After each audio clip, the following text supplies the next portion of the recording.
नमस्कार नमस्कार नमस्कार। उत्कर्ष ऑनलाइन प्लेटफॉर्म पर आप सभी साथियों का स्वागत है। मेरा नाम है नरेश उपाध्याय और चलिए बात करते हैं आज के अपने इंग्लिश लैंग्वेज के लेक्चर की। उम्मीद करता हूँ सभी अच्छे हैं, स्वस्थ हैं और मस्त हैं।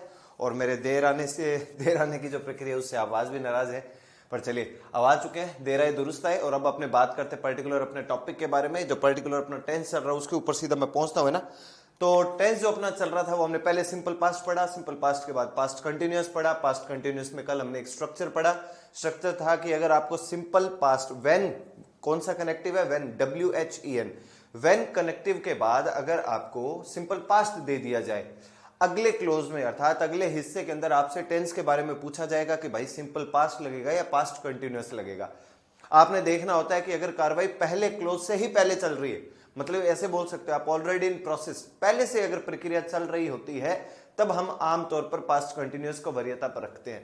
पर अगर आपको लगे कि अगर पहले क्लोज के बाद में ये एक्टिविटी शुरू हुई है, उसके बाद ये कार्रवाई शुरू हुई है, तो फिर अपने सिंपल पास्ट का प्रयोग कर लेते हैं। ठीक है ना। तो सर अगर आप 9 बजे नहीं आ सकते हो तो टाइम चेंज, 9 बजे नहीं 8 बजे बोलना चाहिए आपको ना।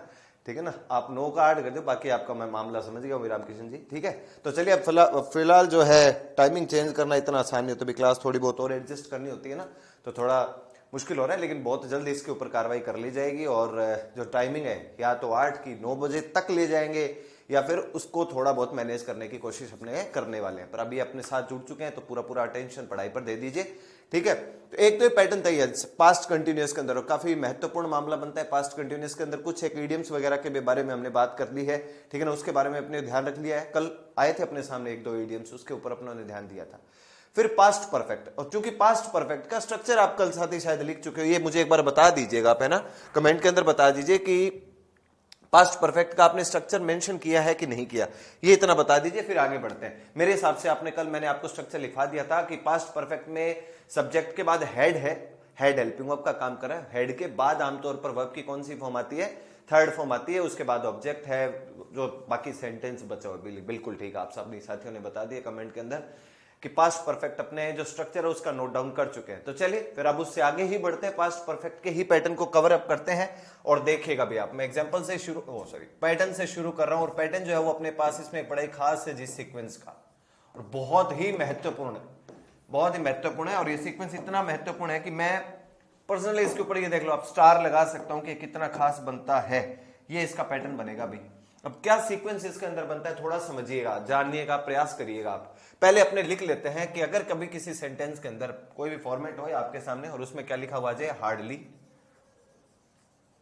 Oblique scarcely, hardly oblique scarcely, उसके बाद साहब, उसके बाद या तो हो हेड प्लस वी थर्ड, या तो क्या आ जाए उसके बाद हेड प्लस वी थर्ड, या फिर हो did plus V first, did plus V first. इसके बाद जो आगे आपको मिलेगा वो मिलेगा कनेक्टिव, और उसका नाम है जी WHEN। और फिर जो नेक्स्ट क्लोज होगा उसमें अपने करते हैं जी सिंपल पास्ट। मैंने आपसे कहा था ना अभी पास्ट टेंस वगैरह वगैरह सब साथ चलने वाले हैं, सिंपल पास्ट है। ये होते क्या है क्या नहीं होते, अभी थोड़ी देर में अपने इसके ऊपर बातचीत कर लेते हैं। हार्डली, स्केयरसली, और उसके बाद या तो हेड प्लस वी थर्ड या did plus V first. Had plus V third का मतलब कौन सा टेंस हुआ, past perfect. Did plus V first का मतलब कौन सा टेंस हुआ, जो हमने पढ़ा था सिंपल पास्ट, उसमें डिड सहायक क्रिया के तौर पे काम करता है ना। और डिड कभी किसी सेंटेंस में सहायक क्रिया हो तो उसके बाद वर्ब की कौन सी फॉर्म आती है, फर्स्ट फॉर्म आती है। फिर यहां पर मैंने लिखा हुआ WHEN, व्हेन, व्हेन के बाद क्या लिखा हुआ है, सिंपल पास्ट। ठीक है, और चेक करते हैं अगर फॉर्मेट हो अपने पास।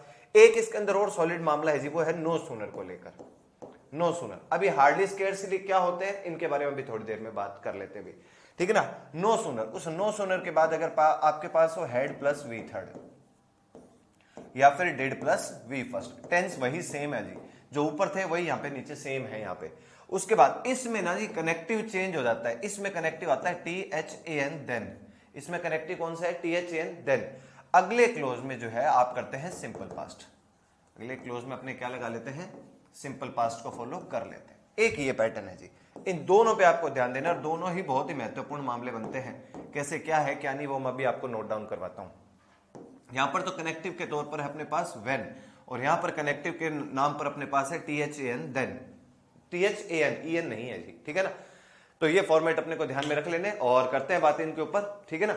आज मैं आपके थोड़े कमेंट पे थोड़ा एक बार कम ध्यान दे रहा हूं, क्योंकि अगर देरी से आए हैं तो फिर उसको पढ़ के कवर अप किया जाएगा, पढ़ाई करके कवर अप किया जाएगा। इधर उधर के मैसेज के ऊपर मैं थोड़ा जवाब कम दूंगा।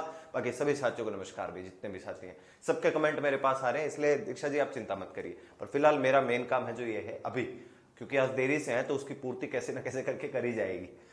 ये फॉर्मेट है जी। अब इस फॉर्मेट में क्या खास है क्या नहीं है, क्योंकि बहुत सारे साथी हार्डली स्केर्सली का अर्थ ही नहीं जानते होंगे, नो सूनर का अर्थ नहीं जानते होंगे, तो वो पहले अपने को बताने का काम करना है। हार्डली स्केर्सली, पहले तो मैं आपको इसका हिंदी अर्थ बताता हूं जी। इस हार्डली स्केर्सली कोई भी प्रयोग में लिखा हुआ सकता है, इसका अर्थ होता है जी मुश्किल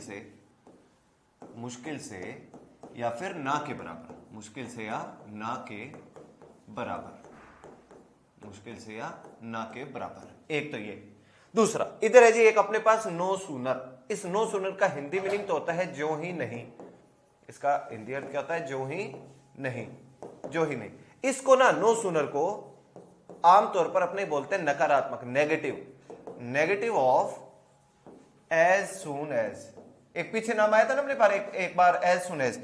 इसे ना नेगेटिव बोलते हैं एज सून एज का, एज सून एज के नकारात्मक के तौर पर नो सूनर को देखा जाता है। हिंदी मीनिंग क्या हुआ अपने पास? जो ही नहीं। ये फॉर्मेट हो गया, ठीक है। एक तो ये पैटर्न अपने को ध्यान रखना है। दूसरी बात, कनेक्टिव, आप सभी साथियों से मेरा निवेदन है, इसमें 3 स्टाइल के क्वेश्चन बनते हैं, 3 तरीके के क्वेश्चन बन सकते हैं। हार्डली स्केर्सली से भी 3 तरीके के और नो सूनर से भी 3 तरीके के। अब कोई बच्चा कहते सर 3 क्वेश्चन क्या? 3 क्वेश्चन ही, 3 स्टाइल है उसके पास प्रश्न पूछे जाने के। कोई सा भी आपसे एग्जाम के अंदर है जो पूछा जा सकता है। एक बात आपको ध्यान रखनी है, इनसे शुरू होने वाले सेंटेंस में, इनसे शुरू होने वाले सेंटेंस में, इनसे शुरू होने वाले सेंटेंस में, इनसे शुरू होने वाले सेंटेंस में इन्वर्जन अप्लाई किया जाता है। याद आ गया? इन्वर्जन नाम सुना है ना अपनों ने, पहले प्रयोग में लेके देखा है इसको। इन्वर्जन अप्लाई किया जाता है, इनसे शुरू होने वाले सेंटेंस में इन्वर्जन अप्लाई किया जाता है। एक ये लाइन और लिखनी है आपको, पहले आप लिख लो फिर थोड़ी बात करते हैं। किया जा सकता है, ये बात और आप मेंशन कर लीजिएगा इसमें। इन्वर्जन नाम आज आपने पहली बार नहीं सुना है भाई, पहले भी अपनी चर्चा इसके ऊपर कर चुके भी। बोलो आई हैव अ डाउट, पूछो भी मैं इजी। ये जब तक बाकी साथी लिख रहे हैं आप अपना डाउट पूछो, तुरंत बताता हूं क्या है। हार्डली अभी जी सही लिखा आपने, मुश्किल से। सभी साथियों नमस्कार, गुड मॉर्निंग भाई। इनसे शुरू होने वाले सेंटेंस में इन्वर्जन अप्लाई किया जाता है। एक बार आप ये लिख लीजिएगा, लिखते ही मुझे तुरंत बताइएगा। एक पैटर्न और है इसके अंदर लिखना है अभी।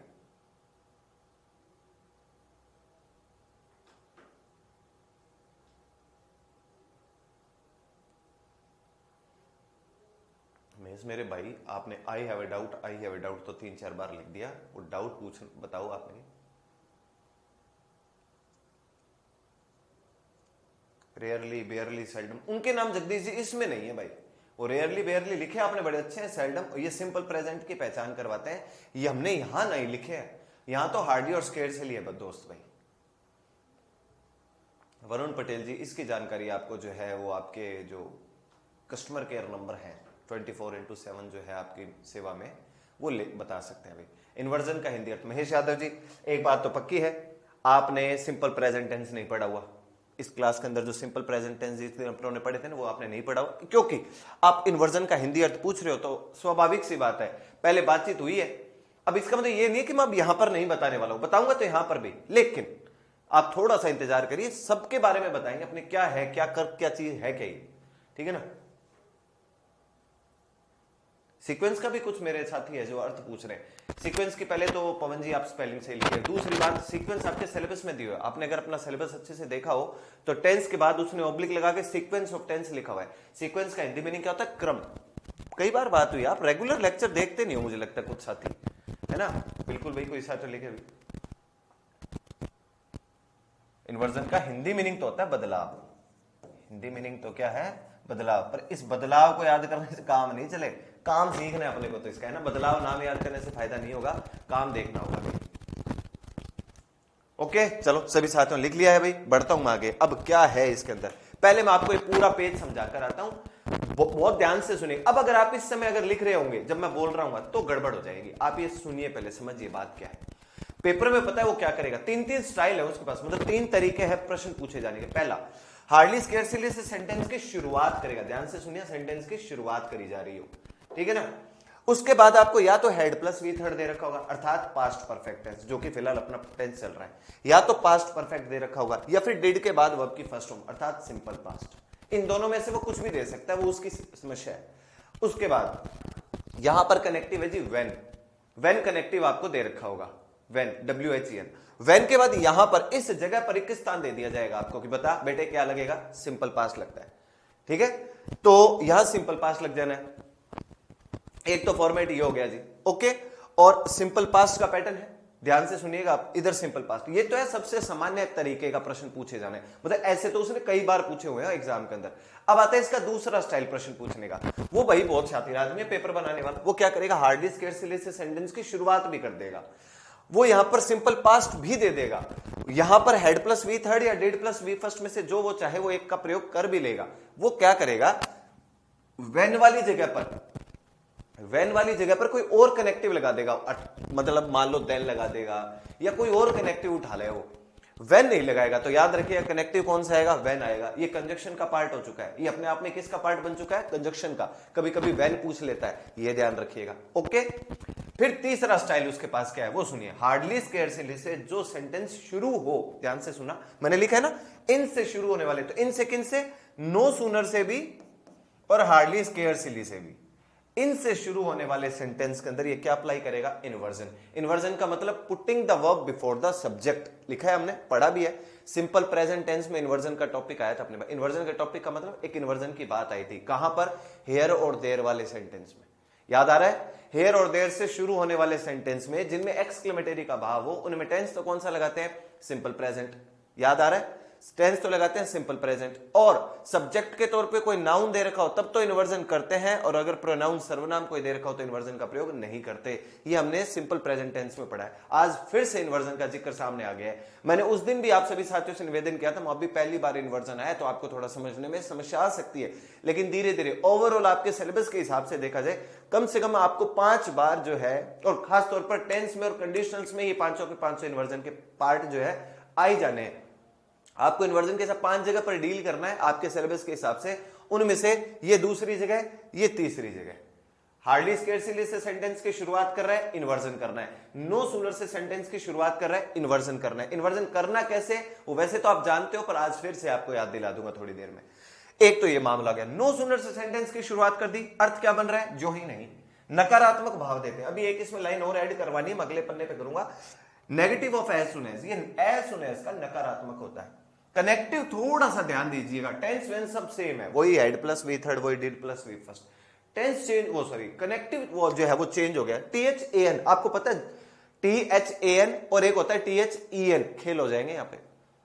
कई बार ऑप्शन में THAN और EN दोनों दे रखे होते हैं, ठीक है ना सर। टेंस के एडवर्ब नहीं लिखाएंगे, लिखवा दी सोनू जी, है ना। टेंस के एडवर्ब सब साथ साथ चल रही है, अगर आपने ध्यान दिया। हाँ, पास्ट परफेक्ट जो है इसके अंदर कोई इसकी एडवर्ब नहीं होती। आपको याद है मैंने आपको जो इंडिकेशन जितने भी लिखवाए ना, ये सब एडवर्ब ही होते हैं।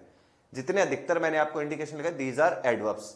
जैसे सेल्डम हो गया, रेयरली हो गया, बेयरली हो गया, ठीक है ना, ऑलवेज हो गया, नेवर हो गया, यूजुअली हो गया, फ्रीक्वेंटली हो गया, सारे एडवर्ब ही थे सोनू जी।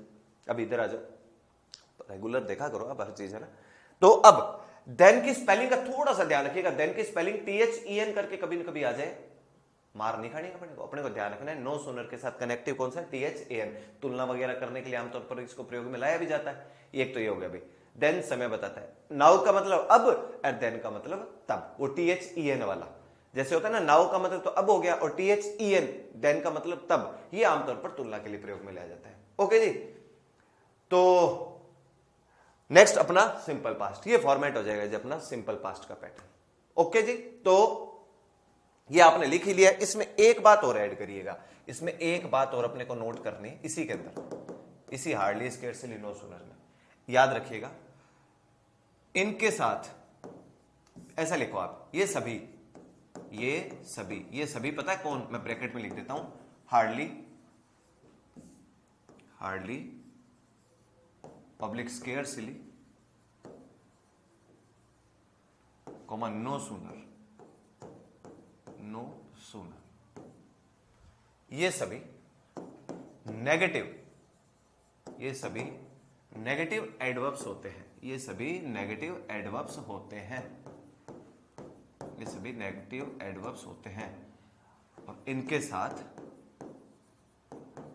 इनके साथ बड़ी खास बात है, और इनके साथ नोट नहीं लगाते भाई साहब, और इनके साथ नोट नहीं लगाते, और इनके साथ नोट नहीं लगाते। एक ये चीज सीख लीजिएगा, हार्डली स्केयर्सली से शुरू होने वाला सेंटेंस, नो सूनर से शुरू होने वाला सेंटेंस, मैं क्रमबद्ध आपको सारी चीजें बताता हूं। हार्डली स्केयर्सली से शुरू होने वाले सेंटेंस में या नो सूनर से शुरू होने वाले सेंटेंस में इन्वर्जन अप्लाई करना है। ओके जी, कर लेंगे। एक बात आ गई समझ में। हार्डली स्केयर्सली या नो सूनर से शुरू होने वाले सेंटेंस के अंदर टेंस कौन सा मिल सकता है? या तो हैड प्लस वी थर्ड मतलब पास्ट परफेक्ट, या डिड प्लस वी फर्स्ट। ठीक है जी, रख लेंगे ध्यान में। हार्डली स्केयर्सली से शुरू होने वाले सेंटेंस में तो कनेक्टिव कौन सा लगाना है? WHEN, when. ठीक है जी, ध्यान रख लेंगे याद। नो सूनर से शुरू होने वाले सेंटेंस के अंदर कनेक्टिव कौन सा लगाते हैं? THAN, देन का प्रयोग करते हैं। ठीक है जी, रख लेंगे याद। अगले क्लोज में, चाहे फिर वो हार्डली स्केयर्सली वाला हो चाहे नो सूनर वाला हो, उनके नेक्स्ट क्लोज में कनेक्टिव के बाद अगले क्लोज में सिंपल पास्ट टेंस लगाते हैं। ठीक है सर, रख लेंगे बात याद। हार्डली स्केयर्सली से अगर सेंटेंस शुरू हो, नो सूनर से सेंटेंस की अगर शुरुआत हो, याद रखिएगा इन्वर्जन अप्लाई करते हैं। इन्वर्जन अभी थोड़ी देर में हम प्रक्रिया अपनाकर देखते हैं, वैसे तो आपको जानकारी होगी क्योंकि हमने पहले भी पढ़ा है। फिर अगर आपको इस बात का विशेष ध्यान रखिएगा, हार्डली या स्केयर्सली या नो सूनर से सेंटेंस की अगर शुरुआत हो रही है, इन्वर्जन किया आपने, ध्यान रखिएगा इनके साथ हमें जो है वो नोट नहीं लगाना होता। पता है आपको, क्योंकि खुद ही अपने आप में क्या होते हैं जी, नोट नहीं लगाते, क्योंकि ये स्वयं ही नेगेटिव एडवर्ब होते हैं। स्वयं ही, ये आपको इतनी लंबी लाइन अगर याद ना रहे कोई बात नहीं कि नेगेटिव एडवर्ब होते हैं, आप यूं याद रखो ये स्वयं नकारात्मक है, मुश्किल से या ना के बराबर। मान लो कोई आदमी कहते यार मैं हार्डली पढ़ाई करता हूं, मतलब नहीं करता। मैं हार्डली ही मूवीज देखता हूं, मतलब नहीं देखता, मतलब ना के बराबर।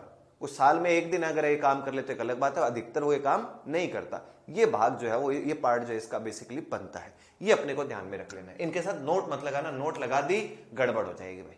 नोट इनके साथ नकारात्मक जो भाव आपने जोड़ दिया गड़बड़ है, वो सेंटेंस ही गलत होगा। ये सारी बातें जी हमने जो समझी हैं, जानी है। अब एक काम करते हैं सर, इनके क्वेश्चन आने वाला है अभी। वरुण पटेल जी अब आने तो दो, पहले चीजें तो सिखाऊं, फिर इनके क्वेश्चन आपको बताता हूं। चलो अब सेंटेंस पे बातचीत थोड़ी जो अपने कर लेते हैं। अब हमने कुछ सेंटेंस करने लायक स्थिति में है कि कुछ ना कुछ उदाहरण पर बातचीत करी जा सकती है। चलिए एक एग्जाम्पल देखते हैं अपने। मान लो फॉर्मेट हो अपने पास, मैंने एक सेंटेंस लिखा है hardly he had gone out of the office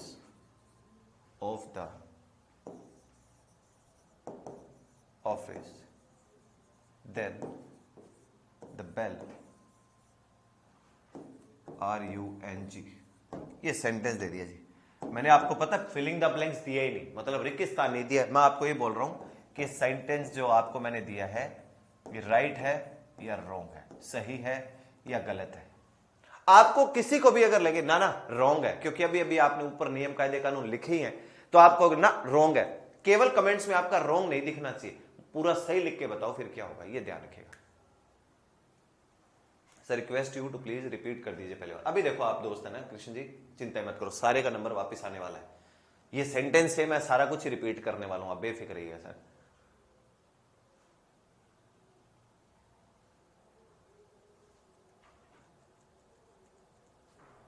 पांच जनवरी को आपका टेस्ट है क्या टेंस का?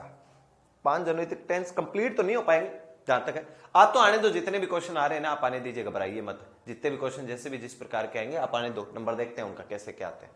पहले एक बार आप इस पर ध्यान रखो। सर मेरी उम्मीद आप पर है ना भाई सोनू जी, मेरे पे उम्मीद मत रखो। उम्मीद आपकी आपसे होनी चाहिए, मेरे पे उम्मीद रखने का फायदा नहीं। पेपर में काले गोले आपके करके आने, मेरे को नहीं। मेरा काम केवल पढ़ाने का है, पढ़ना आपको पड़ेगा, मेहनत आपने करनी है।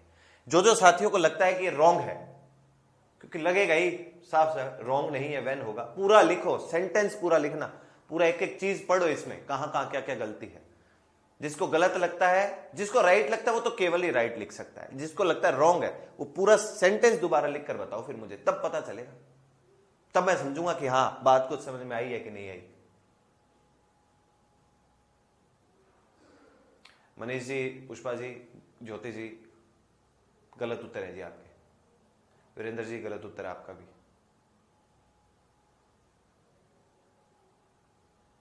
सर प्लीज पेपर में आने वाला ही पढ़ाना प्लीज। सही बात है, पेपर में ही बनाने वाला हूं तो मुझे तो सारी जानकारी है। निश्चिंत रहिए, आप जो पढ़ा रहा हूं उस पर ध्यान दो। और सोनू जी, उत्तर वेट कर रहा हूं मैं। आपने और फालतू बातें तो कई लिख दी, पर अब मैं आपके उत्तर का वेट कर रहा हूं कि क्या उत्तर है इसका। क्लास ये पढ़ने के लिए होती है। कमलेश जी, अभी भी गलत उत्तर है दोस्त आपका। कोमल जी, गलत उत्तर। दीपक कुमार जी, गलत उत्तर। नरेंद्र जी, गलत उत्तर। धनपति जी, गलत उत्तर। सुनील जी, आपका भी गलत उत्तर। पीके चौधरी साहब, गलत।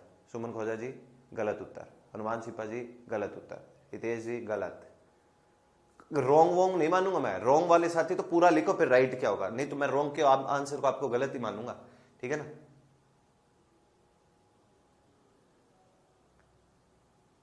मोनू जाटो साहब, गलत। मोनू जाटो साहब, आपका आपने तो बहुत भारी गलती करी है, सामान्य भी नहीं भाई यार, क्या काम करते हैं।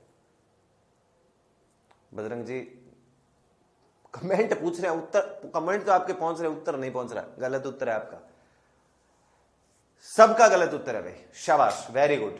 लिखने के बाद भी आप सही नहीं कर पा रहे हो तो आप सोचिए पेपर में क्या हालात हो सकते हैं। वहां कोई नियम कायदे कानून थोड़ी लिखे आएंगे। कोई बात नहीं, अभिषेक जी गलत था दोस्त, है ना।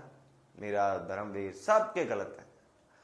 अब ये तो क्या है, आप सभी साथी एक दूसरे कमेंट नहीं देख पाते, लेकिन आप ईमानदारी से मैं आपको बता रहा हूं, आप कंपटीशन देखो किस स्तर का है। इतना कुछ लिखने के बाद भी गलत उत्तर जा रहे हैं। और पायल जी, गलत उत्तर है, ठीक है। चलिए अब मैं बता देता हूं, पवन बिश्नोई जी, आपका भी गलत उत्तर है। अब बिल्कुल अब मेरा समय आ चुका है राइट बताने का। चलो भाई, राइट नहीं था ये, क्या था जी, रॉन्ग था। क्या था ये, रॉन्ग था। चलो मैं बनाता हूं राइट, और आप और मिलकर बनाते हैं इसको राइट। अब आप अपने कमेंट्स बंद कर दीजिए।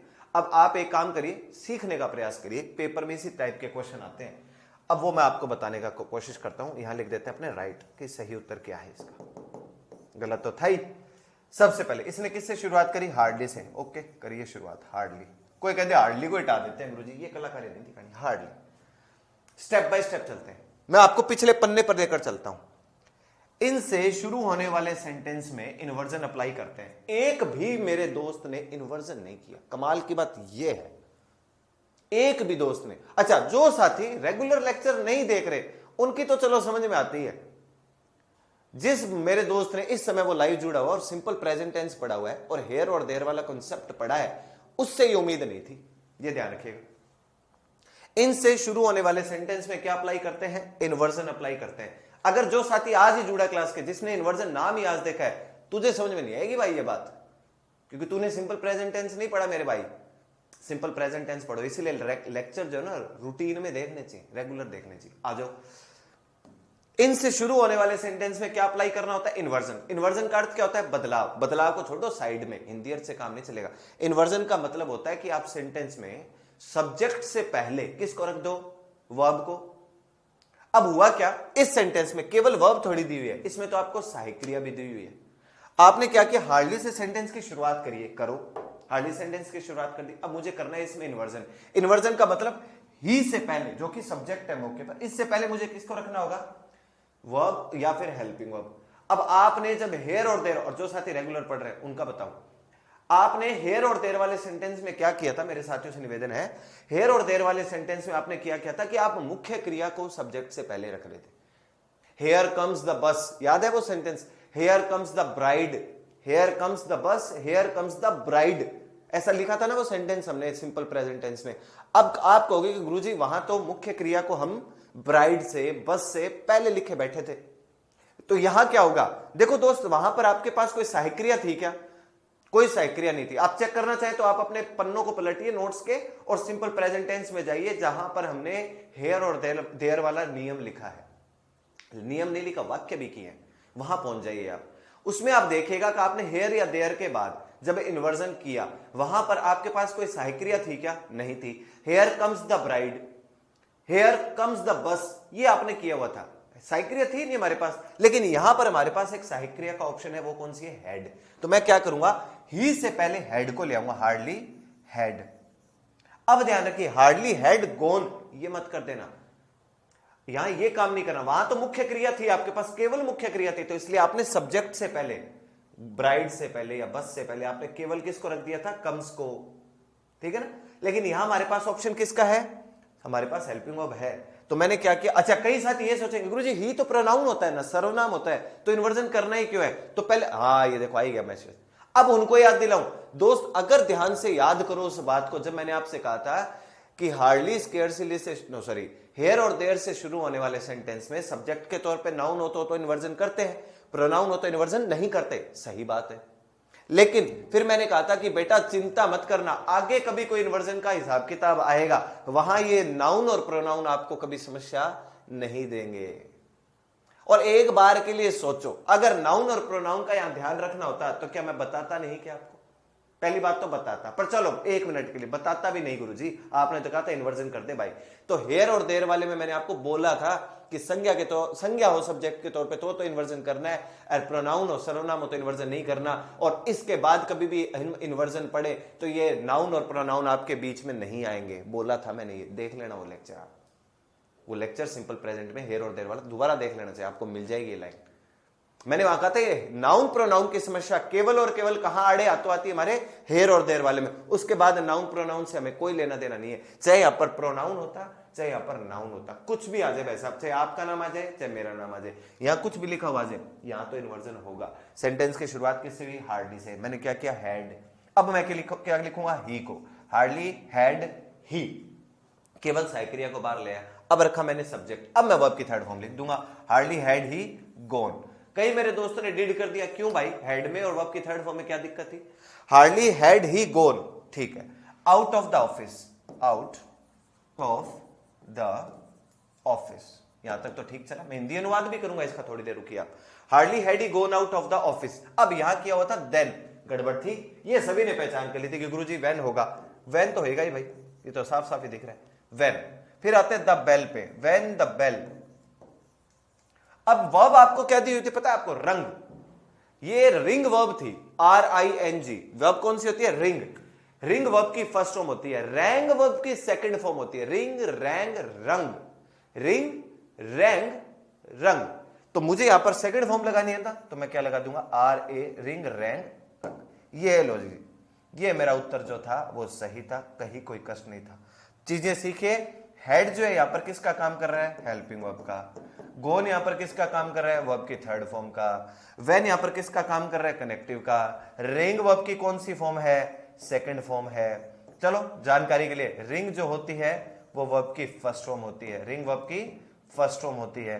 रैंग वर्ब की सेकंड फॉर्म लिख दी, और RUNG रंग जो मैंने यहां पे लिखा था, ये वर्ब की कौन सी फॉर्म होती है? थर्ड फॉर्म होती है। रिंग, रैंग, रंग। रिंग का मतलब बजना, ये था साहब, ये फॉर्मेट है, इसको आपको दिमाग में रख लेना, ठीक है ना? जरूर दिमाग में रखिएगा। सर नहीं सर आपने ऐसा ही लिखवाया कि प्रोनाउन के बाद सुमन खोजा जी, लेक्चर देखने का बोला है मैंने, लेक्चर देखिए आप। लिखवाया तो मैंने यही कि प्रोनाउन हो तो इन्वर्जन नहीं करना और नाउन हो तो इन्वर्जन करना है। लेक्चर देखो तब मैंने बोला था, मैंने कहा आगे आने वाले इन्वर्जन में ये समस्या नहीं आएगी। कौन सी? नाउन प्रोनाउन की। लेक्चर देखने का बोला हूं, लिखने का नहीं बोला। वो लेक्चर देखिएगा सिंपल प्रेजेंट में हेयर और देयर वाला, ठीक है? लिखवाया वहां पे हेयर और देयर में क्या था मैंने कि संज्ञा के तौर पर नाउन जब आपको सब्जेक्ट के तौर पे तो इन्वर्जन करना है, प्रोनाउन हो तो नहीं करना। फिर मैंने बोली थी, ये बात लिखवाने की नहीं थी कि आगे आने वाले इन्वर्जन में आपको नाउन प्रोनाउन की चिंता नहीं करनी, ये लिखवाने की लाइन थी क्या? हमने बात की थी उस समय पे, ठीक है? तो ध्यान रखिए इस बात को, अगली बार गलती नहीं करने की कोशिश करेंगे। ओके मैं और देता हूं सेंटेंस, शाबाश। नहीं करनी भी नहीं है गलती, क्योंकि बहुत टॉप क्लास नियम है ये, वो शानदार। पहले आप अपना सही उत्तर लिख लीजिए, मैं एक सेंटेंस और देता हूं आपको फिर इसके अंदर। पहले इसका पूरा उत्तर आप नोट डाउन कर लीजिएगा, फिर मैं और देता हूं आपको सेंटेंस इसके अंदर।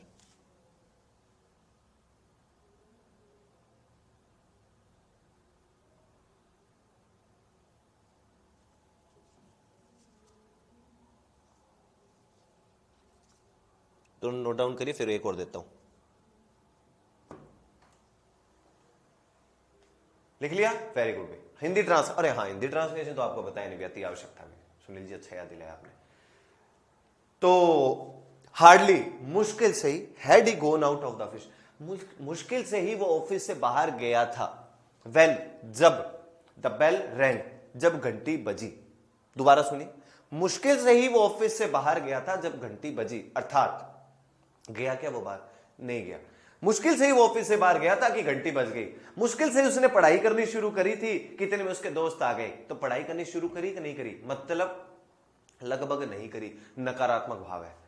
मुश्किल से यार मैंने पढ़ना शुरू किया था कि इतने में मेरे दोस्त आ गए, मतलब किताब बेचारे ने खोल ली होगी, टाइम टेबल से एडजस्ट किया ही होगा, इतने में दोस्त आ गए कि चल भाई पढ़ाई में कुछ आनी जानी नहीं है, चल फरारी काट के आते हैं। आगे दोस्त इस टाइप के, ये फॉर्मेट बन जाए, ऐसे याद रखिए आप, ठीक है ना। पर सर जी कोई बात नहीं, लेट हो जाए, चलेगा, कंटेंट पूरा दीजिएगा, आप चिंता ही मत करो भाई भंवर सिंह जी, मैं जानता हूं मुझे क्या करना है क्या नहीं करना। लेट आने की वजह से आप नोट करिए, देरी से तो आए, उसी एक ही नियम पर, एक ही वाक्य पे चल रहा हूं जब से, नहीं तो अब तक पन्ने 4 भरने आते हैं मुझे। कंटेंट के साथ और आपके सिलेक्शन के साथ मेरी तरफ से किसी तरीके की कोई रिस्क नहीं ली जाएगी। आप बेफिक्र रहिए, निश्चिंत रहिए, ईमानदारी से करता हूं मैं ये काम, ठीक है ना। मां सरस्वती का नाम लेकर इस क्लास में बैठता हूं, विद्या के साथ हेर फेर नहीं करता मैं। जो ज्ञान अपने पास है वो आप तक से डिलीवर किया जाएगा, उसकी चिंता में। बस आप सभी साथियों ने, आप भी मां सरस्वती का नाम लेकर ही बैठा करो, है ना।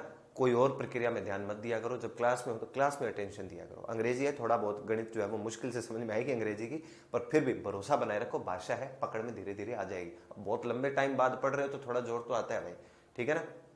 ऊपर वाले का हिंदी, ऊपर वाले का हिंदी अर्थ नहीं बताऊंगा भाई, कारण ऊपर वाला सेंटेंस गलत था, है ना। सही सेंटेंस का हिंदी अर्थ बताना ज्यादा जरूरी, ये तो सेंटेंस ही गलत था, है ना, तो इसलिए उसका हिंदी अर्थ नहीं कर सकता, है ना। उसके तो जो अर्थ का अनर्थ हो रखा था, इसका अर्थ बना दिया मैंने, ठीक है। एक और लिखता हूं सेंटेंस आप सभी साथियों के लिए, बनाइएगा आप, है ना। No sooner did the teacher entered the classroom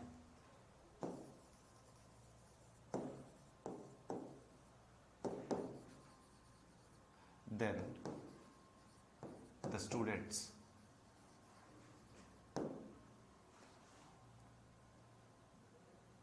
started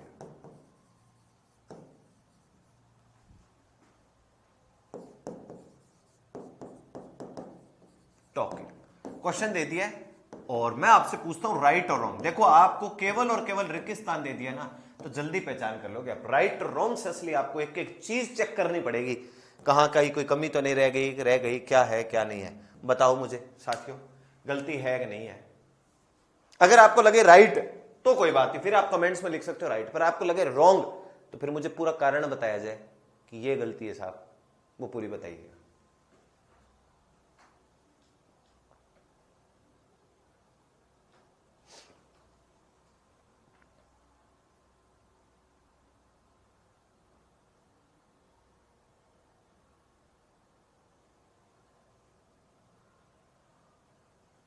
very very Abhijit, सही बताया आपने दोस्त, बहुत बढ़िया उत्तर आपका दोस्त।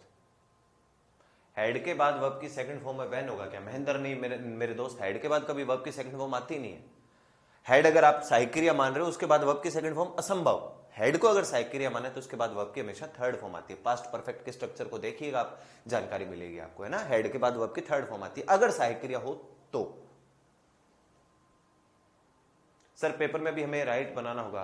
पेपर में देखो कई प्रकार के क्वेश्चन आते हैं। एक तो पेपर में इस तरीके का क्वेश्चन आपको दे दिया जाए बाई चांस की, 4 सेंटेंस आपको देगा और आपको बोलेगा इनमें से ग्रामेटिकली कौन सा सही है कौन सा गलत है, कुछ भी पूछ ले।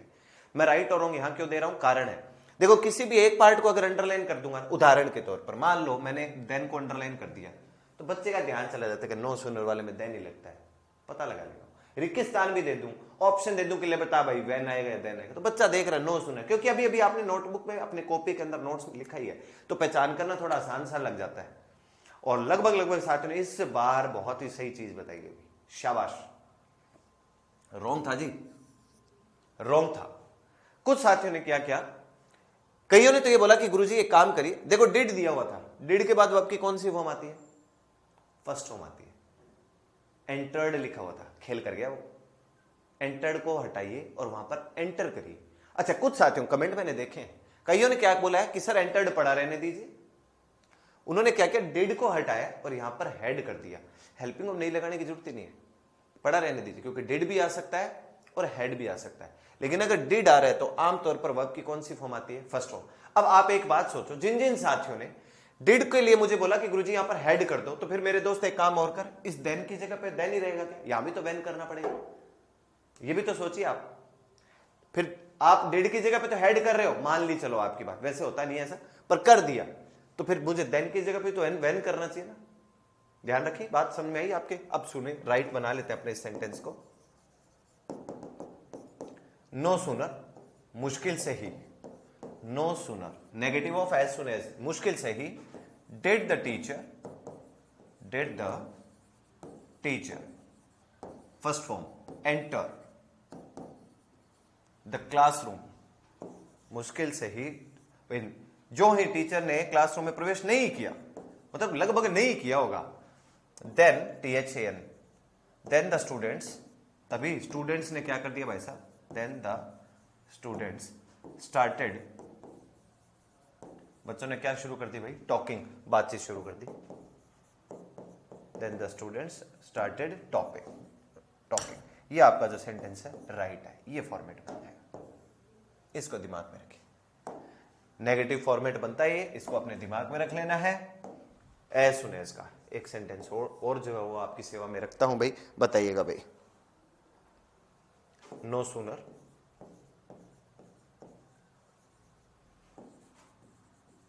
हैड आई ब्लैंक, इस बार किस स्थान देता हूं, वर्ब के नाते आपको ऑप्शन देता हूं, SPEK, speak, then he,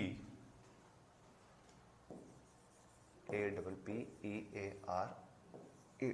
then he appeared. क्या फॉर्मेशन बनाओगे आप, क्या पैटर्न बनेगा, नो सुनर हैड आई और वर्ब के नाते आपको दिया मैंने स्पीक, बताइए क्या आंसर होगा आपका, इधर और बता दीजिए। सर वेन देन की जगह समझ में नहीं आया कि कहां क्या लगा, कोई दिक्कत नहीं, हार्डली स्कैर्सली के साथ वेन और नो सुनर के साथ देन, ये ध्यान रखिए। हैड होगा तो भी देन ही आएगा क्या, हैड होगा तो अपने नो डाउट हैड होगा तो अपने क्या करेंगे, देन कर देंगे, वो तो देन तो रहने, क्योंकि सेंटेंस शुरू किससे हुआ है, नो सुनर से हुआ है। पर याद रखिए कभी भी आप हेल्पिंग वर्ब को हटाकर वर्ब को चेंज नहीं कर, क्योंकि बदलाव किस में किया जा सकता है, उधर वर्ब के अंदर, वर्ब के अंदर चेंजेस कर सकते हो। डिड जो है उसको पड़ा रहने, क्योंकि डिड में कोई गलती नहीं है, डिड को हटाकर अपने उसकी जगह पे, सॉरी डिड को रखिए और एंटर, क्योंकि डिड के बाद वर्ब की कौन सी फॉर्म आती है, फर्स्ट फॉर्म, इसलिए वर्ब के अंदर चेंजेस करने होते हैं, ना कि सहायक क्रिया में, ये ध्यान रखिए। हाँ ये बात आपकी सही है, देन की जगह पे वेन तो कब करना होता है, जब यहां नो सुनर की जगह पे क्या आ जाए, हार्डली या फिर स्केयरसिटी। सर स्पीकिंग आएगा, चौधरी साहब पता नहीं आपने जानबूझकर ये उत्तर ऐसे दिया है, सुमित जी छाबा आपने जानबूझकर ऐसा उत्तर दिया है, क्या कर रहे हो भाई, है ना। हार्डली ही हैड के बाद वेंट वर्ब की सेकंड फॉर्म भी एक बार पिछला वाक्य नहीं होगी महेंद्र, है नहीं, हार्डली ही हैड वेंट नहीं होगा, हार्डली, फिर आपको याद दिला दूं, हैड के बाद वर्ब की थर्ड फॉर्म आती है मेरे भाई, दिमाग में रखो इस बात को। कल हमने पास्ट परफेक्ट का स्ट्रक्चर लिखा था ना, उसमें ध्यान रखे, हैड के बाद वर्ब की कौन सी फॉर्म आती है, थर्ड फॉर्म। पहले वाक्य में सर स्टार्टेड को वर्ब माने, टॉकिंग को वर्ब हमेशा स्टार्टेड, आईएनजी वाली वर्ब जो अपने अपने दम पर सेंटेंस नहीं बना सकती, इनको तो कोई ना कोई सहायक क्रिया चाहिए होती है ना। तो पहले लेक्चर में मैंने क्या बोला था, वर्ब की फर्स्ट फॉर्म और सेकंड फॉर्म अपने दम पर सेंटेंस बना सकते हैं, थर्ड और फोर्थ को कोई वाक्य बनाना हो तो अपने साथ कोई ना कोई सहायक क्रिया चाहिए होती है ना। तो टॉकिंग वहां पर मेन वर्ब का काम नहीं करेगा, स्टार्टेड मेन वर्ब का काम करेगा।